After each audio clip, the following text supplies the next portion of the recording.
Hey everybody, welcome to my channel, Brutus on Baseball. Today's video is going to be a little bit out of the ordinary from what I'm usually doing. The reason why I'm doing it like this for this week is because I was inspired by an Instagram post of a guy I really like to follow called Ephus Pitch. If you're not following him on Instagram, I highly recommend doing it. He has lots of great insights and he's just a great card collecting community sort of guy, lifting other people up and expanding the knowledge of the hobby constantly. Now his post this week was all about a drive to get 2,500 subscribers. He's gained a huge following really quickly because of how good his material is. And he's hosting a little giveaway this week just to get over that hump of 2,500 subscribers. But the most important part of that post is that he wanted everybody to tell a little story about their baseball card history, their card collecting history, what really inspires them to keep collecting, or a story that means something to them. So that made me pause and just think a little bit about what I wanted to put out there, especially for this week with the baseball season just coming ahead. And I was inspired to make this one just to share a little bit of my card collecting history with you guys. And I hope you enjoy this story. I'm going to take you back to the year 1993 when I was 14 years old. I first started getting into collecting in 1988, which coincided directly with the junk wax era beginning as well. I used to go to the corner store and buy those 1988 Donruss or Topps packs and open it up to see what I got. Over the years, cards started to get a little bit more sophisticated, 89 Upper Deck, inserts in all the packs, parallel versions, 91, 92, a lot of really cool stuff that I was enjoying. I really liked the Provision inserts from Fleer, the Team Pinnacle from Pinnacle, and all the inserts from Ultra. Those inserts really got me going, especially when I opened up a pack and found one of them when there was only a couple per box. It was just exciting for a preteen kid like me at that time. But what I wanted to talk about today happened in 1993. And it really has a lasting imprint on me and my card collecting. Every time I pick up the old cards and still look through the ones that I collected back in that day, I still get a lot of inspiration about why I love this hobby, why I love collecting cards so much. And those are the things that I think are really important to the hobby, not just collecting to make a buck, but what are you nostalgic about? What do you have a lot of fond memories of?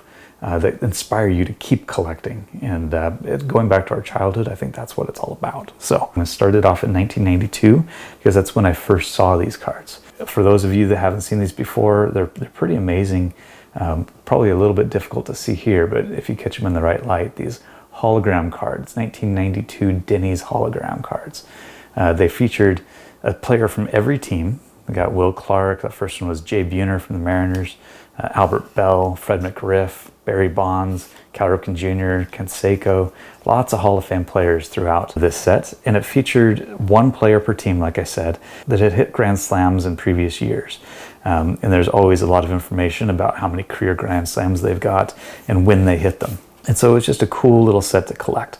The way that it worked is you go in, you'd sit down at Denny's, you'd buy a Grand Slam meal, that's what they called them at the time, but coming along with your meal would be one of these cards in a pack. So you'd get a little plastic wrapper around one card, you'd open it up as a kid and see which one you got, and the goal was really to collect the full set. So that was pretty cool back then to be able to do that.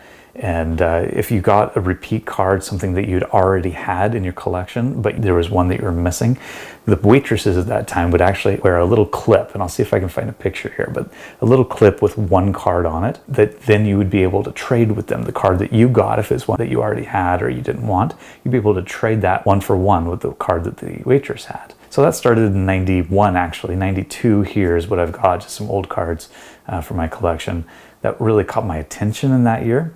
But what I did want to share with you is 93.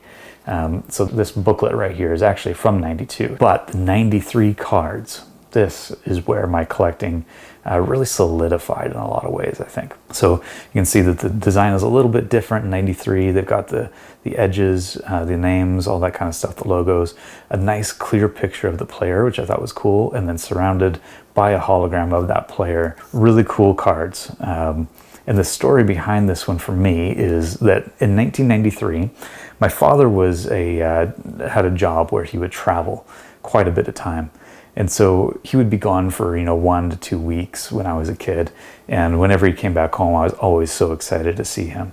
But when I was finally, 14 years old, and I think I did it the year before too, but 14 years old, I went on one of his work trips with him. And I actually got to go full week. We lived near Seattle, Washington.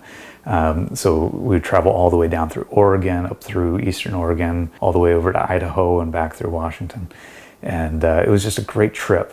And what I made him do, and the great father that he was, is that I made him stop almost every meal at a Denny's. And that way I could really collect these cards, try to put that full set together while on that trip. So I'm sure I just totally grossed him out with eating Denny's constantly. But you know, my goal was to complete this set by the end of this trip, and he did everything he could to find the next Denny's in that next town and make sure that we hit it so that I could keep working on the set. Just a great time, a great memory. And I think why it sticks with me so much is, you know, that's got to be around August of '93.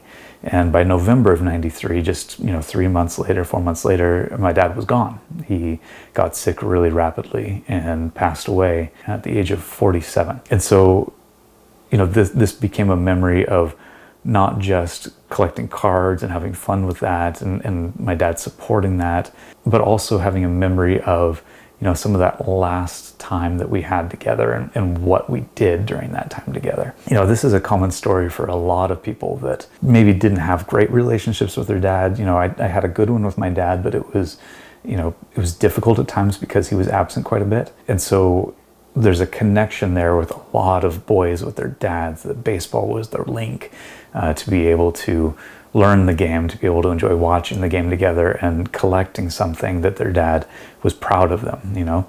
And this just solidified for me that how cool it was to be able to have a memory of collecting baseball cards and the last few months with my dad, something that I really felt like I accomplished in that time period. So that's where this set has so much meaning for me and why I still keep it in this binder and I still go back to it. So I'll walk you through it real quick. You know, all the guys, there's always good guys in these sets.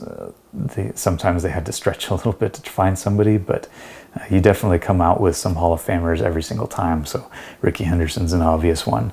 Chili Davis, Eric Anthony for the Astros, Joe Carter for the Blue Jays. Everybody remembers his big home run in the playoffs, obviously. They've got all the information on the back. It's pretty cool stuff. Terry Pendleton for the Braves, Robin Yount, Hall of Famer for the Brewers, Ray Langford, great hitter for the Cardinals, Ryan Sandberg, another Hall of Fame player for the Cubs there. And then we've got Darryl Strawberry for the Dodgers. Most people remember him on the Mets, of course, but he spent some time on the Dodgers and hit quite a few grand slams.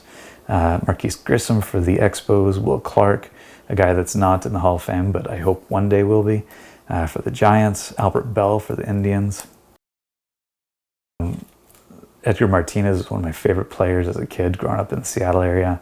I just thought he was an amazing player. So much fun to watch him hit. Benito Santiago, when he joined the Marlins, Scott Ripken with the Orioles, Hall of Famer. Eddie Murray, another Hall of Famer, when he was finally with the Mets later on in his career. I found this one was pretty amazing. Career Grand Slams. Eddie Murray was 17 at this time. I think he actually finished with 19 or something like that. So I'll double check that.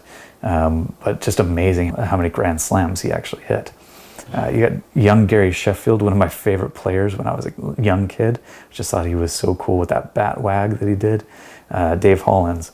Andy Van Slyke. Now this one was my, you know, arch enemy of collecting this set. It took me the longest time, and I remember how long it took me to try to find that card. By the end of that trip, some waitress finally came along that had that in their name tag, and I was just all over that. I was so excited to be able to see that card, and I knew that no matter who I got in my pack for that day, whether it was a Hall of Fame player, whether it was Edgar or Gary Sheffield, no matter what, I was going to be trading for that Andy Van Slyke card just so I could get that one and finish the set. You got Juan Gonzalez for the Rangers. John Valentin was the opposite. I could not stop getting John Valentin cards. I remember a number of times being really disappointed by pulling John Valentin again and again. And for some reason, it was so easy for me to get his cards. Joe Oliver, Dante Bichette for the Rockies.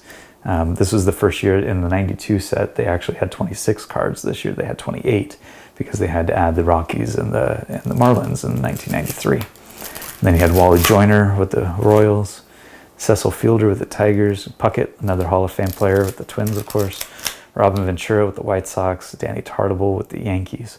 And Robin Ventura had a number of career Grand Slams as well. He has 2 this year, but I think by the time he was done, he had 18. So that means he hit a lot after 1993. And then these are just some of the extra guys that I had. But there's your full set of 28, 1 through 28. So there's my memory. Aoife's pitch. I hope this is, the kind of thing you were looking for. I was inspired to share it because of how meaningful this little set of cards still is to me. And I had the pleasure this last year of passing it down to my daughter. She's 10 years old now. I'd never pressured her into being a baseball fan, but it has worked out that way. She loves baseball and she loves baseball cards. It's been a lot of fun being able to share that with her. And so this year I finally figured this should be the year that I give her these, tell her the story of where I got them, how I got them, and maybe inspire her a little bit to do something similar. And I think that's just what it made it all the more amazing, is being able to have that story be a part of my baseball card collecting story. And then not only that, but pass it down into a new generation, to my daughter who never got to meet her grandfather. But because of something like this, a memory like this, a little keepsake like this, she's able to share a story about him and learn just a little bit about who he was and what he meant to me as a kid growing up. So that's my story for this week. I hope you guys enjoy it. As always, leave comments down below.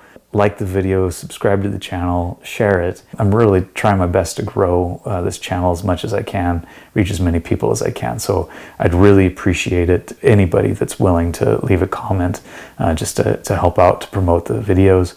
Check out my older videos and share it with anybody that loves baseball. That's it for now. Take care, everybody. Keep talking baseball, and we'll see you around.